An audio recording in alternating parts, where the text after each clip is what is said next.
마태복음 3장 8절 말씀. 그러므로 회개에 합당한 열매를 맺고. 아멘.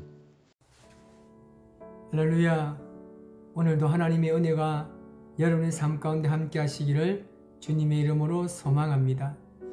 오늘은 사순절 셋째 날을 통해서 회개에 합당한 열매에 대해서 말씀을 나눌까 합니다. 히브리어 격언에 보면 앞도 막히고 뒤도 막히고 옆이 다 막혔을 때 하늘을 보라는 격언의 말이 있습니다. 우리의 인생에 찾아오는 문제들 앞에서 도저히 내가 해결할 수 없는 그 상황이 처했을 때 하늘은 언제나 열려 있다라는 말씀입니다. 우리가 그런데 과연 하나님께 정말 도움을 구할 수 있는 자격이 있을까요? 아무리 생각해봐도 우리는 하나님의 은혜를 받을 만한 정결함이나 진실하심, 우리에게는 그 아무것도 없는 것 같습니다. 그러나 하나님께서는 우리를 가장 사랑하신다고 말씀하고 있습니다. 바리새인들과 서기관들의 삶을 돌아보면 그들은 늘 율법 중심에 서 있는 사람이었습니다. 율법이 나쁜 것이 아니라 그들은 율법에 너무나 집착하고 살아갔던 것을 우리가 보게 됩니다. 그래서 그 율법을 통해서 사람을 정죄하고 어느 틀에 가두려는 습성을 가지고 있습니다. 예수님께서 우리에게 말씀하시기를 회개에 합당한 열매를 맺으라고 말하고 있습니다.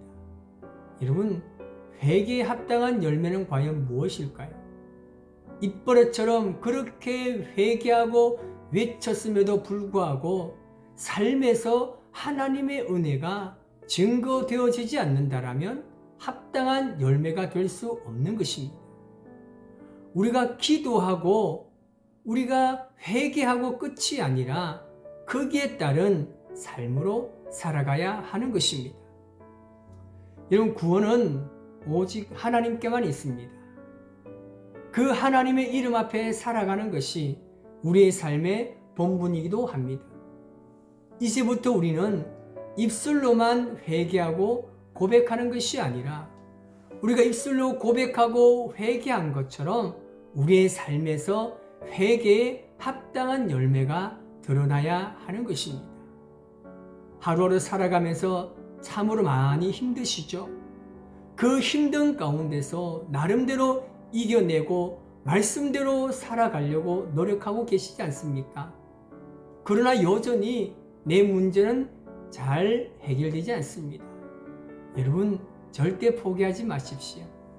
그럼에도 불구하고 하나님께서는 우리와 함께 하시고 주님께로 돌아오시기를 하나님께서는 원하고 계십니다.